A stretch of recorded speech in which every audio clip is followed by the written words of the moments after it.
اعوذ باللہ من الشیطان الرجیم بسم اللہ الرحمن الرحیم۔ سامعین اور ناظرین، اپنے آپ کو انجینئر کہنے والے مستری محمد علی مرزا نے اپنا ایک بیان ریکارڈ کیا ہے جس میں اس نے ارشاد بھٹی کے ساتھ ہونے والے شہنشاہ نقوی کے پوڈ کاسٹ میں شہنشاہ نقوی کے ائمہ علیہ الصلوۃ والسلام کے صاحب وحی ہونے پر اعتراض کیا ہے۔ پہلے آپ وہ کلپ ملاحظہ کیجیے۔ قرآن کہتا ہے کہ غیبی امور کا علم صرف اللہ تعالیٰ کو ہے۔ امام کہتے ہیں کہ آسمان اور زمین کی کوئی چیز ہم سے مخفی نہیں، کیونکہ اللہ نے دیا ہمیں، اللہ نے بتایا ہمیں، اللہ ہمیں بتاتا ہے، ہم پہ فرشتہ نازل ہوتا ہے، ہم پہ غیب سے خبریں آتی ہیں۔ اماموں پہ فرشتہ نازل ہوتا ہے۔ قرآن یہ شب قدر میں جو فرشتے نازل ہوتے ہیں وہ کیا ابھی قرآن نازل ہو رہا ہے؟ ابھی جو ہر سال شب قدر میں فرشتے نازل ہوتے ہیں کہ قرآن نازل ہو رہا ہے؟ وہ لوگوں کو آ کے بتاتے تو نہیں ہے نا۔ نہیں، فرشتہ نازل ہونے کے اوپر آپ کا سوال ہوگا نا تو پھر جواب یہ آئے گا کہ ہاں فرشتہ نازل ہوتا ہے، مگر وہ قرآن نہیں لاتا، قرآن ختم ہو گیا۔ نہیں، وہ لیکن اماموں کو آ کے بتاتے ہیں فرشتے۔ جی، ہمارا عقیدہ یہ ہے کہ جناب زہرا پہ بھی فرشتے اترتے تھے، اسی لیے محدثہ لقب ہے بی بی فاطمہ کا، اسی لیے محدثہ لقب ہے بی بی فاطمہ کا۔ بی بی کے القاب میں ایک لقب ہے محدثہ، اور محدثہ اسے کہتے ہیں جسے فرشتے باتیں ہوتے ہیں۔ لیکن ہمارے یہاں تو ہے نہیں کہ حضرت محمد صلی اللہ علیہ وسلم جو آخری انسان تک کے نبی ہیں، رسول ہیں، ختم ہو گئی وحی ان پر۔ ہم نے ابھی تو کہا کہ قرآن نہیں لے کے آتا فرشتہ، لیکن وحی کی دو قسمیں ہیں، وحی قرآنی اور وحی بیانی، وحی طبیانی، وحی بیانی، وحی الہامی۔ شہد کی مکھی پر آج تک وحی ہو رہی ہے، شہد کی مکھی پہ قرآن کہہ رہا ہے کہ ہم شہد کی مکھی پہ وحی کرتے ہیں۔ یہ جو وحی ہے اس کی قسمیں ہیں نا، یہ سمجھنے کی بات ہے۔ وحی کی بہت ساری قسموں میں قرآنی وحی ہے اور غیر قرآنی وحی ہے، جس کو الہام کہتے ہیں، اس کے لیے لفظ وحی آتا ہے۔ اس جو شہد کی مکھی کے لیے قرآن مجید میں لفظ وحی ہے نا النحل، یہ جو نحل پہ شہد کی مکھی پر ہم نے وحی کی اور وہ آج تک ہو رہی ہے، اس کے اوپر وحی نازل ہو رہی ہے، تو یہ کون سی قرآنی وحی تو نہیں ہے نا۔ تو وحی کے بارے میں تقسیم ہے، وحی کی اقسام ہے، یعنی اللہ کی طرف سے۔ اب آپ اسی کو لے لیجیے کہ شب قدر میں فرشتے نازل ہوتے ہیں حتی مطلع الفجر، فرشتے امر کو لے کر آتے ہیں روح کے ساتھ حتی مطلع الفجر، وہ تو ہر سال لے کر آتے ہیں۔ تو کس کے اوپر لے کر آتے ہیں؟ ہمارا دعویٰ یہ ہے کہ اولی الامر پر لے کر آتے ہیں۔ اولی الامر سے مراد امام معصوم ہے، ہر زمانے کا امام معصوم اولی الامر ہے۔ ہم حاکم کو اولی الامر نہیں مانتے، یعنی بادشاہ کو، وزیر اعظم کو، صدر کو ہم اولی الامر نہیں مانتے۔ جو قرآن میں حکم دیا ہے کہ اللہ کی اطاعت کرو، رسول کی اطاعت کرو اور اولی الامر کی اطاعت کرو، ہمارے ہاں اولی الامر سے مراد حاکم وقت نہیں ہے، امام معصوم ہے۔ ان پہ کہ جو کوئی نبی صلی اللہ علیہ وآلہ وسلم کے بعد کسی بھی شخص کے بارے میں یہ عقیدہ رکھے کہ اس کے اوپر اللہ کی وحی نازل ہوتی ہے اور وہ اللہ کی وحی کی تائید کے ساتھ فیصلے کرتا ہے، چاہے وہ اس کو امتی نبی کہتا ہو قادیانیوں کی طرح، چاہے وہ اس کو بزرگوں کا کشف و الہام کہتا ہو، چاہے وہ عقیدہ امامت کو بگاڑ کے اس شکل میں پیش کرے۔ ایک عقیدہ امامت وہ ہے جو آج کل پریکٹیکلی ایران والوں نے مان لیا ہوا ہے کہ امامت سے مراد پولیٹیکل لیڈر ہے۔ اس عقیدہ امامت میں تو ہم حضرت ابوبکر، عمر، عثمان و علی سب کو امام وقت مانتے ہیں۔ جو مسلم شریف میں حدیث ہے، جو امام کی بیعت کے بغیر مرا وہ جاہلیت کی موت مرا، کفر کی موت نہیں سر، جاہلیت کی موت، ان نون میں۔ کفر اسلام کا فیصلہ تو اللہ، رسول، آخرت، قرآن پہ ہونا ہے۔ تو میں نے اس میں جملہ بولا تھا، اگر کوئی اس کی بگڑی ہوئی شکل مانے تو وہ ختم نبوت پہ ڈاکہ ہے۔ اب جب ہم شیعہ کے ساتھ ڈسکشن کریں گے تو ایسے غالی شیعہ ہیں جو امامت کو ڈیوائن مانتے ہیں نبوت کی طرح، اور وہ یہ پروپیگیٹ کرتے ہیں کہ وہ اللہ کی وحی کی تائید کے ذریعے معاملات کرتے تھے، تو ظاہر ہے اس عقیدے کو تو اسلام میں کوئی پذیرائی حاصل نہیں ہوگی۔ ایسے لوگوں کو تو پھر غلام احمد قادیانی اور اس کی جو پارٹی ہے اس کے اوپر کسی طریقے سے اعتراض کرنا نہیں چاہیے۔ اب یہ تو ضروری نہیں ہے کہ آپ وہی کام نبی، امتی نبی کا لفظ بولے بغیر کر لیں، جو کہ امتی نبی کا لفظ بول کر وہ کرتے ہیں تو وہ غلط ہیں اور آپ ٹھیک۔ البتہ جن غالی شیعہ کے اندر عقیدہ امامت ہے اس درجے کا کہ وہ اس کو ڈیوائن مانتے ہیں اور یہ مانتے ہیں کہ وہ وحی الہی کے ذریعے چلتے، تو سر وہ پھر اپنی آخرت کی فکر کریں، ہم ان کے اوپر دعوت توبہ پیش۔ اور یہ عقیدہ کبھی بھی اہل سنت کے ہاں تو ایکسیپٹیبل نہیں تھا، صوفیاء نے بگاڑ پیدا کیا کشف الہام کے چکر میں، شیعہ کے ہاں غالیوں نے پیدا کیا جو آج ہمارے گاٹے فٹ ہوا ہے۔ جی سامعین، مستری محمد علی مرزا نے اپنے بیان میں کہا ہے کہ جو کوئی نبی صلی اللہ علیہ وآلہ وسلم کے بعد کسی بھی شخص کے بارے میں یہ عقیدہ رکھے کہ اس کے اوپر اللہ کی وحی نازل ہوتی ہے اور وہ اللہ کی وحی کی تائید کے ساتھ فیصلے کرتا ہے، چاہے وہ اس کو امتی نبی کہتا ہو قادیانیوں کی طرح، چاہے وہ اس کو بزرگوں کا کشف و الہام کہتا ہو، یا چاہے وہ عقیدہ امامت کی شکل میں بگاڑ کر پیش کرے، تو وہ مرتد ہے۔ تو مستری محمد علی مرزا صاحب، سب سے پہلے میں آپ سے یہ سوال کرتا ہوں کہ قرآن میں یہ کہاں لکھا ہے کہ وحی صرف انبیاء پر ہی ہوتی ہے؟ کیا آپ نے اس بارے میں قرآن کی کوئی آیت پیش کی ہے یا صحاح ستہ سے کوئی حدیث رسول پیش کی ہے؟ اگر پیش نہیں کی تو پھر یہ آپ کے ذاتی قیاسات ہیں۔ ویسے تو آپ علمی کتابی باتیں کرنے کا دعویٰ کرتے ہیں، لیکن اب عوام کے سامنے ہوائی فائر کر کے عقیدہ امامت پر حملہ کیوں کر رہے ہیں؟ آپ کا یہ کہنا کہ رسول اللہ صلی اللہ علیہ وآلہ وسلم کے بعد وحی کا سلسلہ ختم ہو چکا ہے، اور جو رسول صلی اللہ علیہ وآلہ وسلم کے بعد امام پہ وحی نازل ہونے کا عقیدہ رکھتے ہیں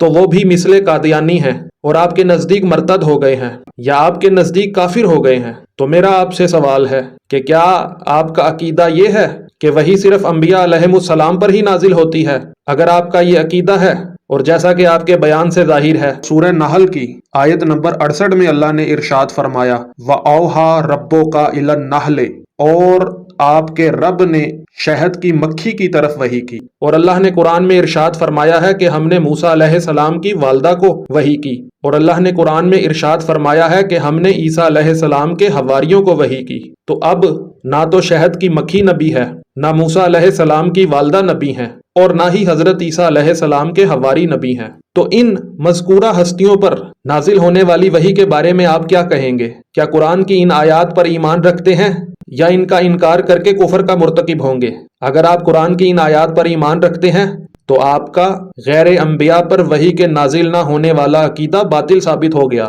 اور اگر آپ کا ماننا ہے کہ رسول اللہ صلی اللہ علیہ وآلہ وسلم سے پہلے غیر انبیاء پر وحی نازل ہوتی رہی ہے، لیکن خاتم النبیین حضرت محمد مصطفیٰ صلی اللہ علیہ وآلہ وسلم کے بعد وحی کا سلسلہ منقطع ہو چکا ہے، تو اس کے بارے میں سب سے پہلے قرآن اور حدیث سے ثبوت پیش کیجیے، اور یہ بتائیے کہ اللہ جو قرآن میں ارشاد فرما رہا ہے کہ ہم نے شہد کی مکھی کو وحی کی، تو کیا شہد کی مکھی پہ ہونے والی وحی کسی خاص وقت میں ہوتی تھی یا اس کا سلسلہ جاری و ساری ہے؟ سامعین، سورہ مائدہ کی آیت نمبر 111 میں اللہ ارشاد فرما رہا ہے وَإِذْ أَوْحَيْتُ إِلَى الْحَوَارِيِّينَ أَنْ آمِنُوا بِي وَبِرَسُولِي قَالُوا آمَنَّا وَاشْهَدْ بِأَنَّنَا مُسْلِمُونَ، کہ اور جب میں نے حواریوں کو وحی کی کہ مجھ پر اور میرے رسول پر ایمان لاؤ، تو حواریوں نے کہا کہ ہم آپ پر ایمان لائے، تو اے اللہ آپ گواہ رہیے کہ ہم مسلمان ہیں۔ سامعین، اس آیت میں اللہ نے عیسیٰ علیہ السلام کے حواریوں پر وحی کا ذکر کیا ہے، اور سورہ قصص کی آیت 7 میں اللہ نے ارشاد فرمایا ہے وَأَوْحَيْنَا إِلَىٰ أُمِّ مُوسَىٰ۔ سامعین، اس آیت میں اللہ نے موسیٰ علیہ السلام کی والدہ پر وحی کا ذکر فرمایا ہے، اور سورہ طٰہٰ کی آیت 38 میں اللہ نے ارشاد فرمایا ہے اِذْ أَوْحَيْنَا إِلَىٰ أُمِّكَ مَا يُوحَىٰ۔ اس آیت میں بھی اللہ نے موسیٰ علیہ السلام کی والدہ پر وحی کا ذکر فرمایا ہے، اور کتاب حیات خضر علیہ السلام میں حضرت خضر علیہ السلام کی حیات کے دلائل کے ذیل میں صفحہ نمبر 40 میں لکھا ہے کہ کہا گیا ہے کہ حضرت خضر علیہ السلام آخری زمانے میں وصال فرمائیں گے، اور یہ بھی کہا گیا ہے کہ وہ زندہ رہیں گے یہاں تک کہ دجال سے جنگ کریں گے، کہ جمہور علماء اور صالحین اس بات پر متفق ہیں کہ حضرت خضر زندہ ہیں اور ہمارے درمیان موجود ہیں، اور اس پر تمام صوفیاء کرام اور صالحین کا اتفاق ہے۔ اور سامعین، کتاب حیات حضرت خضر صفحہ نمبر 111 میں لکھا ہے کہ کیا حضرت خضر علیہ السلام کے بارے میں وقت معلوم تک زندہ رہنے کے بارے میں کوئی حدیث وارد ہے، اور کیا وہ ولی ہیں یا نبی ہیں یا نہیں؟ تو اس مسئلہ کے جواب میں لکھا ہے کہ حضرت خضر علیہ السلام جمہور علماء اور صالحین اور عوام الناس کے نزدیک زندہ لوگوں میں سے ہیں۔ اور سامعین، کتاب تلاش خضر میں حضرت خضر مرشد و ہادی کے ذیل میں صفحہ نمبر 15 میں لکھا ہے کہ اس میں ہرگز کوئی اختلاف نہیں کہ قرآن مجید میں حضرت موسیٰ علیہ السلام کے ساتھ جس شخصیت کی ملاقات کا ذکر تفصیل کے ساتھ آیا ہے وہ حضرت خضر علیہ السلام ہی ہیں۔ آپ کو اللہ رب العزت نے حیات جاویدہ عطا فرمائی ہے، یعنی ایسی زندگی عطا فرمائی ہے جو کبھی ختم نہیں ہوگی۔ تو سامعین، اکثر علماء نما جوہلا ناسوی حضرات امام مہدی علیہ الصلوۃ والسلام کے غار میں موجود ہونے پر ان کا مذاق بھی اڑاتے ہیں، اور اس بات پر اظہار تعجب بھی کرتے ہیں کہ کوئی شخص 1200 سال تک کیسے زندہ رہ سکتا ہے، حالانکہ یہی نواسب چند انبیاء کی لمبی عمر پانے کا عقیدہ رکھتے ہیں۔ جیسا کہ میں نے بیان کیا ہے کہ ان حضرات کا یہ ماننا ہے کہ حضرت خضر علیہ الصلوۃ والسلام ابھی تک زندہ ہیں،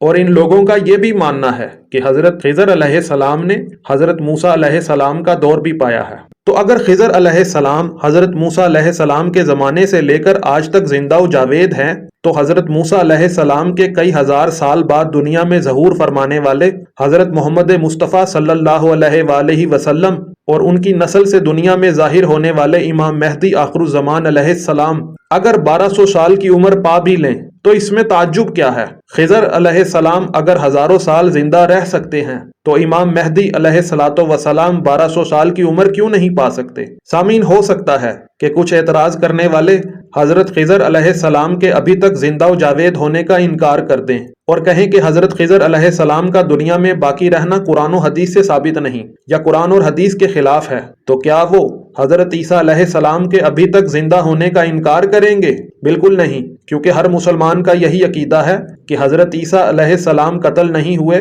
بلکہ ان کی شکل سے ملنے والے ایک اور شخص کو قتل کر دیا گیا اور عیسیٰ علیہ السلام کو آسمان پر زندہ اٹھا لیا گیا، جیسا کہ اللہ نے قرآن میں بھی ارشاد فرمایا ہے۔ اور ان لوگوں کا یہ بھی عقیدہ ہے کہ حضرت عیسیٰ علیہ السلام کا آسمان سے نزول ہوگا، اور جب حضرت امام مہدی علیہ الصلوۃ والسلام کا ظہور ہوگا تو حضرت عیسیٰ علیہ السلام حضرت مہدی علیہ السلام کی اقتداء میں نماز پڑھیں گے۔ تو جب نبی مکرم صلی اللہ علیہ وآلہ وسلم سے کئی سال پہلے دنیا میں تشریف لانے والے عیسیٰ علیہ السلام ہزاروں سال کی عمر پا سکتے ہیں، تو نبی مرسل صلی اللہ علیہ وآلہ وسلم کے سینکڑوں سال بعد دنیا میں تشریف لانے والے امام مہدی علیہ الصلوۃ والسلام اتنی لمبی عمر کیوں نہیں پا سکتے؟ اور جو لوگ امام مہدی علیہ السلام کے غار میں چھپنے پر ان کا اور ان کے شیعوں کا مذاق اڑاتے ہیں، تو وہ نبی صلی اللہ علیہ وآلہ وسلم اور ابو بکر کے غار میں پناہ لینے کے بارے میں کیا بات کہیں گے؟ یہ لوگ تو غار میں نبی مرسل صلی اللہ علیہ وآلہ وسلم اور ان کے ہمراہی ابو بکر کی آیت غار سے فضیلت ثابت کرتے ہیں، یہاں تک کہ ان کی خلافت کے لیے بھی اسی آیت کو دلیل بناتے ہیں۔ اور اگر غار میں پناہ لینا قابل عیب ہے تو نبی صلی اللہ علیہ وآلہ وسلم اور ابو بکر کے غار میں پناہ لینے کے متعلق کیا رائے ہے؟ اگر جان بچانے کی نیت سے غار میں پناہ لینا قابل اعتراض یا تضحیک آمیز ہے تو اصحاب کہف کے بارے میں کیا خیال ہے، جو اپنی جان بچانے کی غرض سے غار میں چھپ گئے، غیبت میں چلے گئے؟ اصحاب کہف کئی سو سال تک سوتے رہے، جب نیند سے بیدار ہوئے تو انہیں معلوم ہی نہ ہوا کہ وہ کتنی رات تک خواب غفلت میں سوتے رہے ہیں۔ کیا سینکڑوں سال تک اصحاب کہف کا بغیر کچھ کھائے پیے سوتے رہنا اور پھر صحیح سلامت اٹھ جانا آپ کی عقل کو حیران کرنے والا واقعہ نہیں ہے؟ اگر حیران کن ہے اور آپ اس کو تسلیم کرتے ہیں تو امام مہدی علیہ الصلوۃ والسلام کا سینکڑوں سال تک غیبت میں رہنا آپ کے لیے حیران کن کیوں ہے؟ اور مستری محمد علی مرزا صاحب، آپ کا یہ کہنا کہ ہمارا دعویٰ ہے کہ ہمارے امام گم ہو گئے ہیں،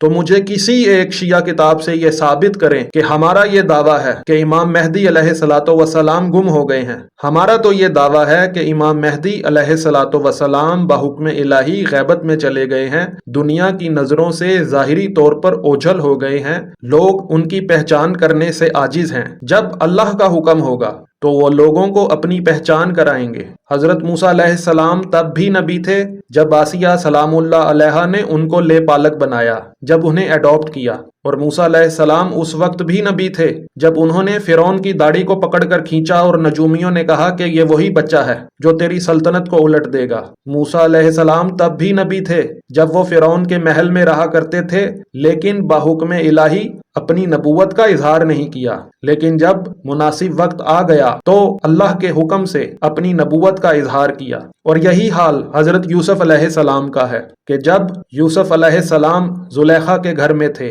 تو تب بھی نبی تھے، جب 7 سال جیل میں رہے تب بھی نبی تھے، جب عزیز مصر کے خزانچی تھے تو تب بھی نبی تھے۔ لیکن کیا وجہ ہے کہ حضرت یوسف علیہ السلام نے زلیخا یا عزیز مصر کے سامنے اپنی نبوت کا اظہار نہیں کیا؟ جیسے یوسف علیہ السلام نے اظہار نبوت کے باوجود لوگوں کو اپنے علم اور حکمت سے فیض یاب کیا، اور حضرت موسیٰ علیہ السلام نے قوم فرعون کو اپنے علم اور حکمت سے مستفید کیا، ایسے ہی امام مہدی علیہ الصلوۃ والسلام غیبت میں رہ کر لوگوں کی رہنمائی فرماتے ہیں، اور جب اللہ کا اذن ہوگا تو وہ لوگوں کے سامنے ظاہر ہو کر ان کی رہنمائی کریں گے، دجالیوں کے ساتھ جنگ کریں گے، انہیں واصل جہنم کریں گے اور دنیا میں امن قائم کریں گے۔ اور مستری محمد علی مرزا صاحب، آپ کا یہ کہنا کہ میں ایسے شخص کو امام کیوں مانوں جو میرے سامنے موجود نہیں اور غیبت میں ہے، تو مستری صاحب، اللہ نے قرآن میں ارشاد فرمایا ہے وَلِكُلِّ قَوْمٍ ہاد، ہر قوم کے لیے ایک ہادی ہوتا ہے۔ تو یہ بتائیے اس قوم کا ہادی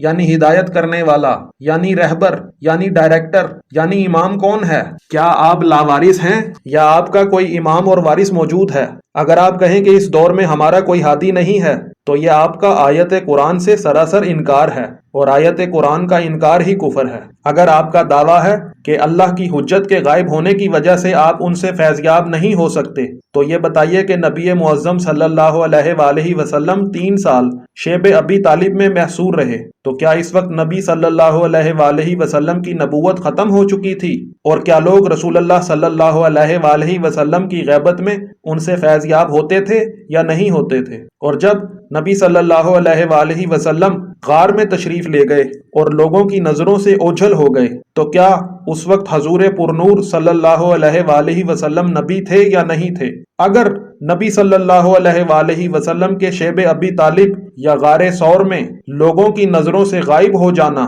ان کی نبوت کو ختم نہیں کرتا، ان کی نبوت کو سسپینڈ نہیں کرتا، ان کی نبوت کو ڈس فنکشنل نہیں کرتا، تو امام مہدی علیہ الصلوۃ والسلام کے غیبت میں چلے جانے کے باوجود بھی ان کی امامت جاری اور ساری ہے۔ اور آپ کا یہ کہنا کہ ائمہ علیہ الصلوۃ والسلام پر وحی نہیں آتی، تو یہ آپ کی قرآن اور اہل بیت سے لا علمی کا نتیجہ ہے۔ قرآن میں غیر انبیاء پر وحی کے نازل ہونے کا ذکر بارہا آپ کو بتایا گیا ہے، اس پر غور کیجئے اور اپنے عقائد کا قبلہ درست کیجئے۔ اور اب آپ کو ایک شیعہ تفسیر الکوثر میں سورہ قدر کی آیت کی تفسیر دکھانے لگا ہوں۔ اس میں حضرت امیر المومنین علی ابن ابی طالب علیہ السلام نے ابن عباس سے فرمایا کہ شب قدر ہر سال ہوتی ہے اور اس رات میں سال بھر کا امر نازل ہوتا ہے، اور اس امر کے رسول اللہ صلی اللہ علیہ وآلہ وسلم کے بعد چند ایک والی ہیں۔ تو حضرت ابن عباس رضی اللہ تعالی عنہ نے کہا کہ یا علی وہ کون لوگ ہیں؟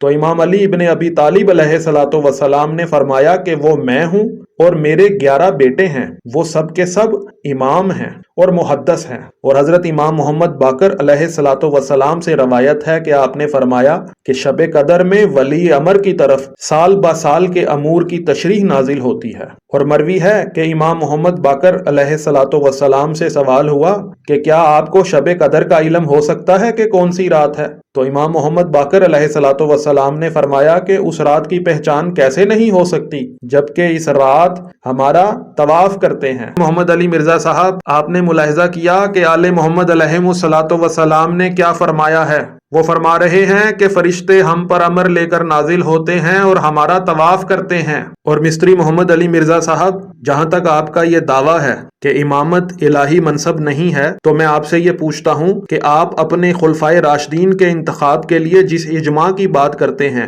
کیا یہ قرآن سے ثابت ہے یا حدیث سے ثابت ہے؟ جبکہ ہمارا عقیدہ امامت نہ صرف قرآن سے بلکہ حدیث سے بھی ثابت ہے، لیکن آپ چونکہ صرف قرآن کو مانتے ہیں، تو اللہ نے حضرت ابراہیم علیہ السلام کے لیے فرمایا ہے کہ انی جاعلک للناس اماما، کہ میں نے تمہیں انسانوں کے لیے امام بنا دیا ہے۔ شیعہ اور غیر شیعہ تفاسیر میں لکھا ہے کہ اللہ نے جب ابراہیم علیہ السلام کی قربانی کو قبول کیا تو ان کو انسانوں کا امام بنا دیا۔ تو اس آیت سے ایک بات تو ثابت ہو گئی کہ امام اللہ بناتا ہے، لیکن آپ کہتے ہیں کہ اللہ کا نائب یعنی امام یعنی خلیفہ اللہ نہیں بناتا بلکہ عوام الناس یا علماء کی جماعت منتخب کرتی ہے۔ حالانکہ اللہ تو قرآن میں ارشاد فرما رہا ہے کہ وعد اللہ الذین آمنوا منکم وعملوا الصالحات لا یستخلفنہم فی الارض کما استخلف الذین من قبلہم، کہ تم میں سے جو لوگ ایمان لائے اور انہوں نے عمل صالح کیے، اللہ نے ان سے وعدہ کیا ہے کہ اللہ ضرور ان کو زمین میں خلیفہ بنائے گا جیسے ان سے پہلے لوگوں کو خلیفہ بنایا تھا۔ تو اس آیت سے بھی یہ ثابت ہو گیا کہ خلیفہ اللہ بناتا ہے، اللہ کے بندے اجماع کر کے نہیں بناتے۔ جیسے دنیا میں ہر انسان اپنا نائب خود مقرر کرتا ہے، خود منتخب کرتا ہے، خود اپوائنٹ کرتا ہے، ایسے ہی اللہ بھی اپنا نائب خود مقرر کرتا ہے، اس کے بندے اس کا نائب مقرر نہیں کر سکتے۔ اور سورہ قصص کی آیت 5 میں اللہ ارشاد فرما رہا ہے وَنُرِيدُ أَن نَّمُنَّ عَلَى الَّذِينَ اسْتُضْعِفُوا فِي الْأَرْضِ وَنَجْعَلَهُمْ أَئِمَّةً وَنَجْعَلَهُمُ الْوَارِثِينَ، کہ جن لوگوں کو زمین میں کمزور بنا دیا گیا ہے ہم نے ان کو امام بنایا ہے اور ہم نے ان کو وارث بنایا ہے۔ تو اس آیت میں بھی امام کا تعین اللہ کی طرف سے ہونا ثابت ہے، کیونکہ نجعلہم کا مطلب ہے کہ ہم نے انہیں بنایا، نہ کہ عوام نے اجماع سے بنایا۔ اور آپ کا کہنا کہ امام مہدی علیہ السلام کا ہمیں واٹس ایپ نمبر دے دو تاکہ میں ان سے رابطہ کر لوں اور ان سے کچھ مسئلے پوچھ لوں، تو ہم آپ سے کہتے ہیں کہ آپ بھی ہمیں حضرت خضر علیہ السلام کا واٹس ایپ نمبر دے دیں اور آپ ہمیں حضرت عیسیٰ علیہ السلام کا واٹس ایپ نمبر دے دیں،